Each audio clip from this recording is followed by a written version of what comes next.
Коми в числе лидеров по количеству проектов, включенных Минпромторгом России в перечень приоритетных в области освоения лесов. Об этом заявил глава республики Владимир Уйбов в своем очередном видеообращении. На территории региона реализуются 4 крупных бизнес-проекта с общим объемом инвестиций более 10 миллиардов рублей.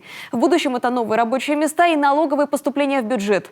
Вместе с тем необходимо соблюсти баланс между интересами бизнеса и экологией. Репортаж Татьяны Супряткиной.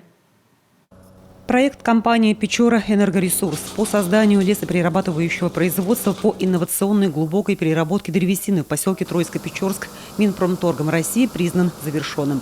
На предприятии работает более 200 человек. При полной загрузке мощностей штат составит более 350 специалистов.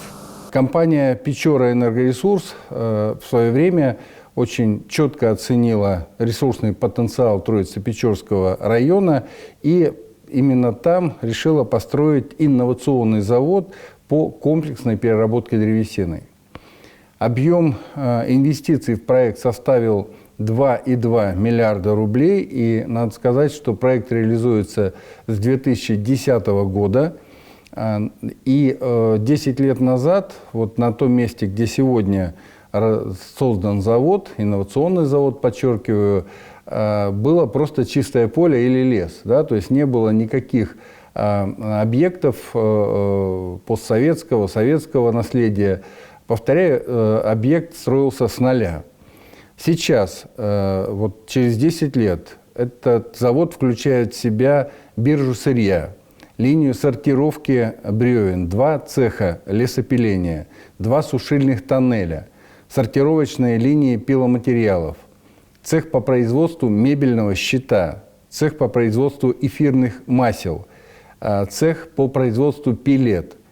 Ну и административные здания и сооружения, котельная, пожаронасосная станция, склады готовой продукции и другое. Завершено строительство завода по производству конструктивных элементов деревянного домостроения в поселке Казлук Усть-Вымского района.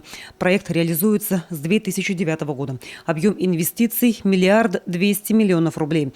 Готовая продукция поставляется как на внутренний рынок, так и на экспорт в страны Азии, Европы, СНГ. На этом предприятии сегодня создано 261 рабочее место.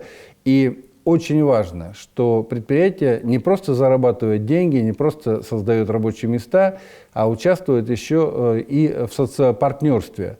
И Усть-Вымская администрация об этом специально просила сказать, потому что с участием предприятия строятся дороги, строятся мостовые переходы через лесные реки, модернизируются сети жилищно-коммунального хозяйства в поселке Казлук. В конце прошлого года завершен еще один инвестпроект в селе Куниб Сысольского района. Лесоперерабатывающее производство компании «Промтехинвест» включено в федеральный перечень приоритетных проектов в 2017 году.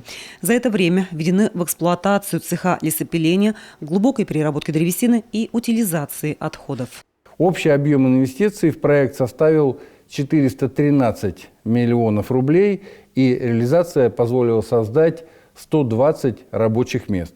В регионе реализуются еще 4 крупных бизнес-плана с общим объемом инвестиций более 10 миллиардов рублей. Выход к 2023 году на полную проектную мощность этих проектов обеспечит рост объемов лесозаготовок более чем на 2 миллиона кубометров в год. И на 500 тысяч кубометров увеличится производство пиломатериалов. Все это принесет республике новые рабочие места и дополнительные поступления в бюджет. Татьяна Супряткина, телеканал Юрган.